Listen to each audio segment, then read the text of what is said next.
오늘날을 소통의 시대라고 하기도 합니다.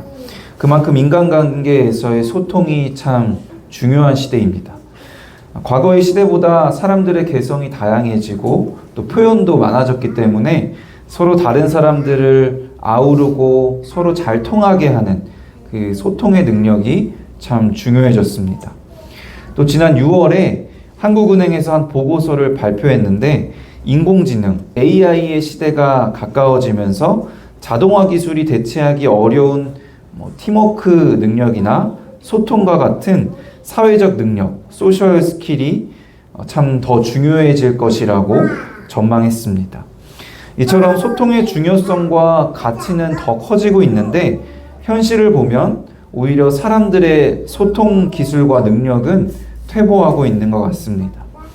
2010년 정도부터 스마트폰 시대가 시작된 이후로 사람이 사람을 대하고 사람과 대화하는 것보다 스마트폰과 함께하는 시간들이 훨씬 더 많아졌습니다. 가족이 모여있는 자리에서도 각자 다 스마트폰을 보고 있는 풍경은 이제 낯설지가 않습니다. 심지어 사람과 소통하는 것조차도 사람과 마주보고 하는 것이 아니라 스마트폰을 통해서 온라인상으로 하는 것이 훨씬 더 편한 시대가 됐습니다. 게다가 가상현실의 기술도 계속 발전하고 있어서 앞으로 정말 어떤 시대가 될지 궁금하기도 하고 또 걱정이 되기도 합니다.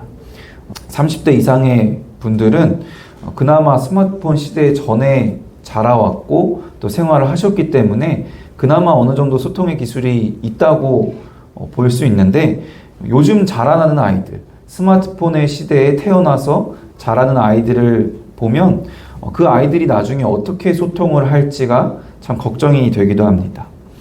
그러다 보니 자연스럽게 사람들의 소통 능력은 계속해서 떨어지고 있고 소통을 잘하는 사람도 줄어드니까 소통의 중요성이 더욱더 커지고 있는 것 같습니다. 많은 전문가들이 전망하듯이 스마트폰 시대, 인공지능의 시대, 가상현실의 시대가 온다 할지라도 소통은 변함없이 참 중요한데요. 왜냐하면 시대가 변해도 인간이 사회적인 동물인 것에는 변함이 없기 때문에 그렇습니다. 성경적으로 봐도 인간은 분명히 사회적인 존재입니다. 하나님의 존재 방식 자체부터가 굉장히 관계적이에요. 하나님은 성부, 성자, 성령이라는 세 개의 위격이 있으신데 완전한 사랑으로 완전한 일체를 이루셔서 본질적으로 한 분이신 하나님이십니다. 그런 관계적인 하나님께서 첫 사람인 아담을 창조하시고 혼자 있는 것이 좋지 않다고 하와를 창조하셨어요. 그리고 사랑으로 둘이 하나가 되도록 하셨죠.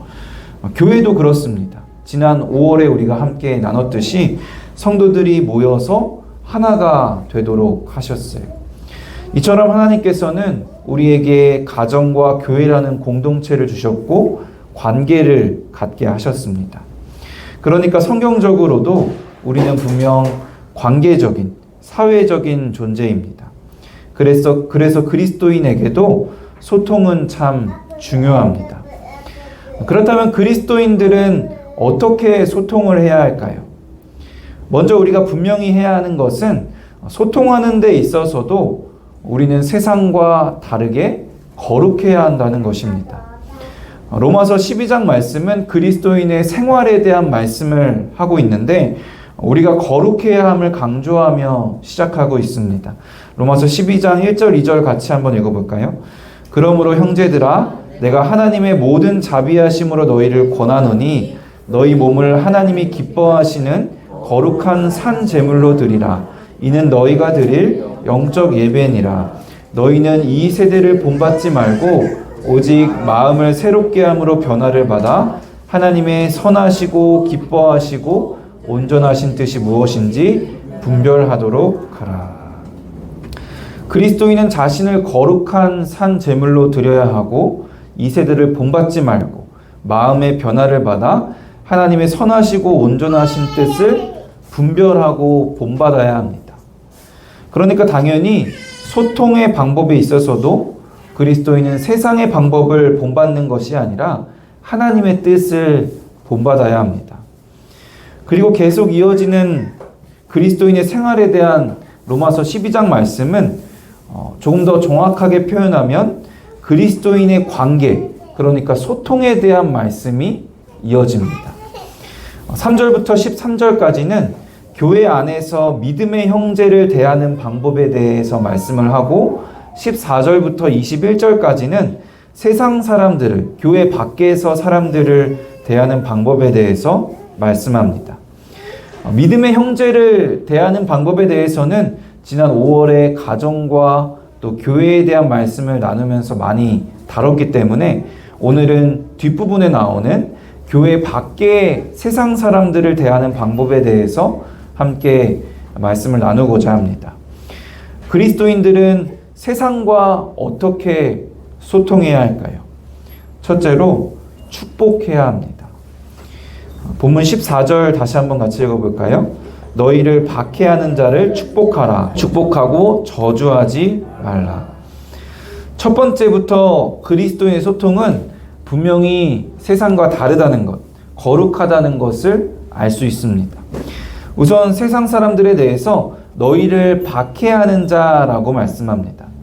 지난주에도 말씀드렸듯이 이제 정말 우리의 믿음으로 인해서 멸시와 천대를 받게 될 시대가 오고 있는 것 같아요. 성경에서도 이미 우리에게 그것을 분명히 알려주셨습니다. 요한에서 3장 13절 같이 읽어볼까요? 형제들아, 세상이 너희를 미워하여도 이상하게 여기지 말라.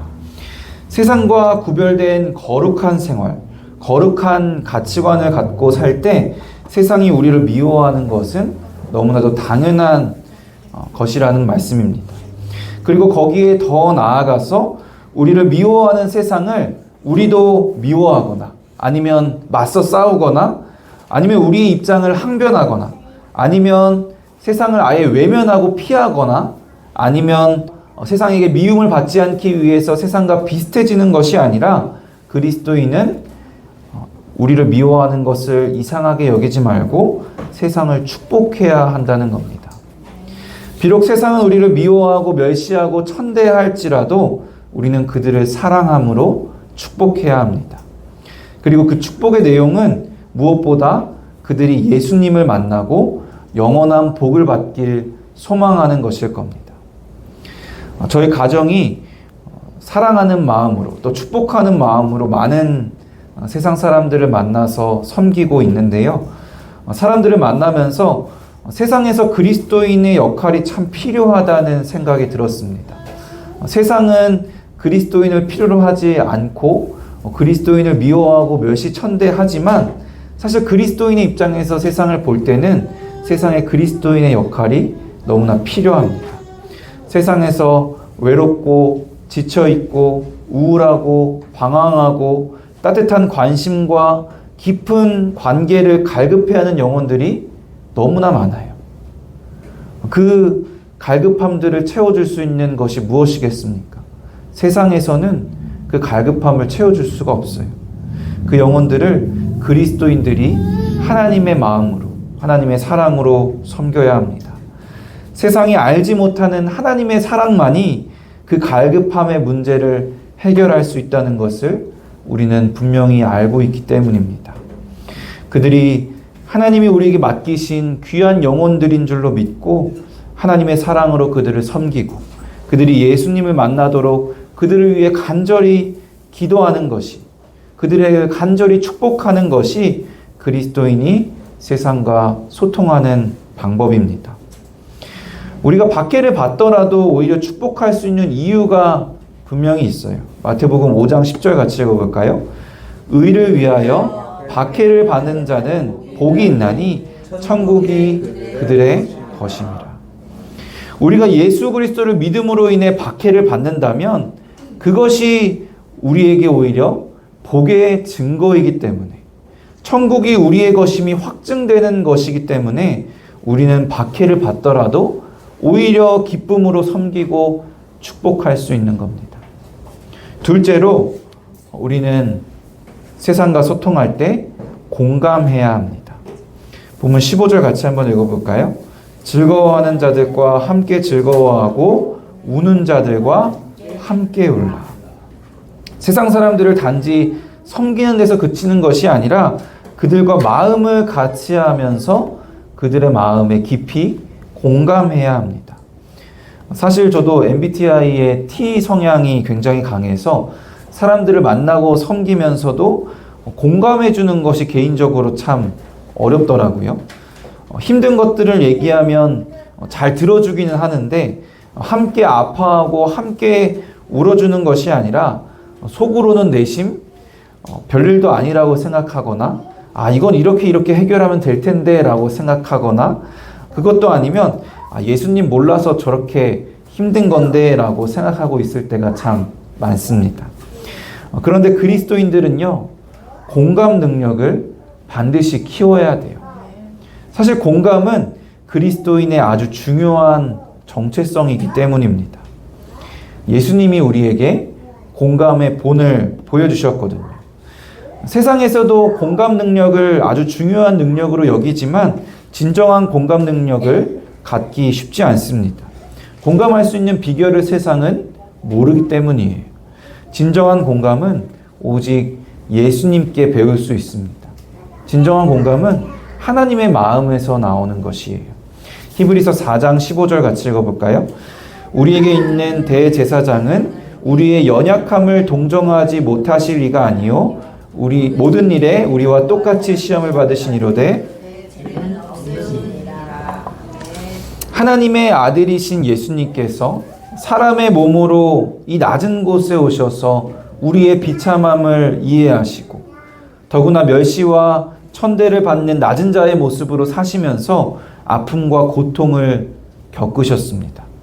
그래서 우리의 연약함과 아픔을 공감 못하시는 분이 아니라 우리의 기쁨에 함께 기뻐하시고 또 우리의 슬픔에 함께 슬퍼하시는 공감의 하나님이십니다.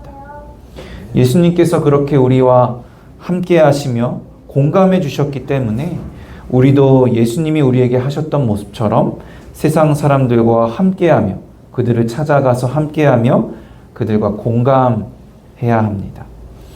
세상의 연약함을 정죄하는 것이 아니라 사랑으로 그들의 연약함을 이해하고 공감하며 마음을 같이하며 함께 웃고 함께 울어주는 것이 그리스도인이 세상과 소통하는 방법입니다.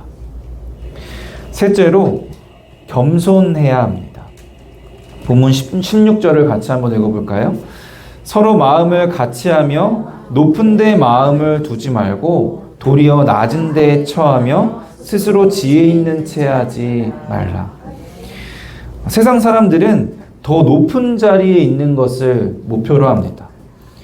예를 들어서 남자들은 어릴 때부터 본능적으로 서로 전투력 측정을 한다고 하죠. 나이가 들어도 변함없이 전투력 측정을 하면서 위아래를 따지기도 하고 아니면 나이 또는 직업이나 재력 또는 인맥 같은 것으로 자기가 남들보다 우월하다는 것을 보여주고 싶어 합니다. 여자들도 다르지 않아요. 본능적으로 여자들이 모르는 자리에서는 누가 더 예쁜지 누가 더 안정적으로 살고 있는지를 서로 보이지 않는 여자들의 기싸움이 있잖아요. 그렇게 기싸움을 하면서 더 높은 자리에 가기를 세상 사람들은 바랍니다. 자기가 높은 자리에 오르기 위해서는 남을 깎아내리는 일도 서슴지 않는 것이 인간의 본능이고 인간의 죄성입니다. 그런데 그리스도인의 목표는 높아지는 것이 아니라 낮아지는 것입니다.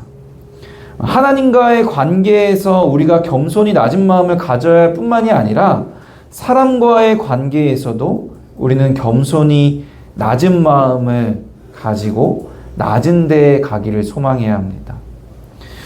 특별히 그리스도인이 세상과 소통하면서 주의해야 하는 것은 스스로 지혜 있게 여기고 우월감에 사로잡힐 때가 있다는 겁니다. 내가 하나님께 선택을 받았다는 그 특권의식, 내가 천국을 갈 수 있는 지혜를 가졌다는 그 우월의식을 갖습니다. 그래서 하나님의 선택을 받지 못하고 천국에 대한 소망이 없이 사는 사람들을 볼 때 은근히 우월감을 갖고 내가 더 높은 사람, 내가 더 나은 사람이라는 생각을 할 때가 있습니다. 세상도 그리스도인을 미련하게 여기지만 오히려 그리스도인들도 세상을 미련하게 여기는, 내가 저들보다 더 나은 존재로 여기는 실수를 하곤 합니다. 물론 하나님을 믿지 않고 천국을 소망하지 못하는 것은 분명히 미련하고 어리석은 일이지만 그것은 하나님의 입장에서 그런 것이고, 우리의 입장에서는 우리는 그들보다 나을 게 하나도 없다는 것을 분명히 우리는 기억해야 합니다. 우리가 하나님을 믿는 것이 우리가 지혜로워서 우리가 선택해서 믿는 것이 아니거든요. 우리가 천국의 시민이 된 것이 우리가 자격이 있어서 우리의 능력으로 그렇게 된 것이 아니거든요. 아무 자격 없는 우리에게 아무 대가 없이 주신 믿음이고 천국이기에 우리가 하나님께 은혜를 받았다라고 말하는 겁니다. 우리가 정말로 값없이 은혜를 받았다고 믿는다면 어떻게 스스로 지혜 있는 체하고 우리가 우월감을 가질 수 있겠습니까? 그들도 우리와 같이 하나님의 은혜를 값없이 받을 수 있도록 겸손히 그들을 대하고 간절히 그들을 위해 기도해야 될 줄로 믿습니다.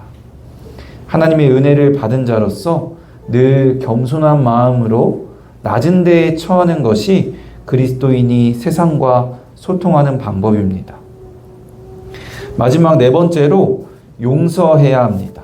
본문 17절 같이 다시 한번 읽어볼까요? 아무에게도 악을 악으로 갚지 말고 모든 사람 앞에서 선한 일을 도모하라. 박해하는 자를 축복하는 것에서 더 나아가 이제는 구체적인 행동도 요구하십니다. 용서가 구원사역의 핵심 개념 중에 하나이기 때문이어서 그런지 하나님께서는 우리에게 용서를 특히 강조하시는 것 같아요. 로마서 12장에서도 용서해야 함을 특별히 강조하시면서 부연 설명을 덧붙이십니다. 19절 20절 또 같이 한번 읽어볼까요? 내 사랑하는 자들아 너희가 친히 원수를 갚지 말고 기록되었을 때 원수 갚는 것이 내게 있으니 내가 갚으리라고 주께서 말씀하시니라. 내 원수가 줄이거든 먹이고 목마르거든 마시게 하라. 누군가 우리에게 원수가 될 만큼 피해를 준다고 해도 그것을 악으로 갚지 말고 선한 일을 도모하라고 하시는데 그 구체적인 행동도 알려주시는 거예요. 원수가 줄이면 먹이고 목마르면 마시게 하라. 살면서 우리는 억울하고 화가 나는 일을 만날 때가 있습니다. 정말 이해가 안 가는 원수 같은 사람을 만날 때도 있어요. 그럴 때 우리가 그리스도인임을 기억하시기 바랍니다. 나와 원수와 같은 사람도 우리는 용서하고 섬겨야 합니다. 악에게 지지 않고 선으로 악을 이기는 것. 그들이 우리의 오른뺨을 치면 왼뺨도 내놓을 수 있는 것. 어떤 것도 용서하는 것이 그리스도인이 세상과 소통하는 방법입니다. 그리스도인이 세상과 소통하는 네 가지 방법, 축복하고 공감하고 겸손하고 용서하는 것을 알려주시고 마지막으로 이에 대한 종합적인 결론을 내리십니다. 본문 18절 같이 읽어볼까요? 할 수 있거든 너희로서는 모든 사람과 더불어 화목하라. 할 수 있거든 이라는 말은요, 정확하게 번역을 하면 하든지 말든지 하라는 것이 아니라 할 수 있는 최선을 다하라는 의미입니다. 할 수 없는 경우, 예를 들어 진리를 거스르는 경우를 제외하고는 우리는 최선을 다해 모든 사람과 화목해야 합니다. 사랑하는 성도 여러분, 그리스도인으로서 우리를 미워하는 세상과 싸우거나 세상을 회피하지 않는 여러분이 되시기를 바랍니다. 불통의 시대이기에 소통을 사모하는 이 시대에 이 세상에 거룩한 그리스도인의 소통의 모습을 보여주는 저와 여러분이 되기를 소망합니다. 예수님이 우리를 사랑하셔서 우리를 축복하시고 우리에게 공감하시고 우리를 겸손히 섬겨주시고 우리를 용서해 주신 것처럼 우리도 이제 세상으로 나아가서 세상 사람들을 축복하고 그들에게 공감해주고 그들을 겸손히 섬기며 그들을 용서함으로써 세상과 소통하는 그리스도인이 되기를 할 수 있거든 우리가 모든 사람과 더불어 화목한 저와 여러분이 되기를 주님의 이름으로 간절히 축원합니다.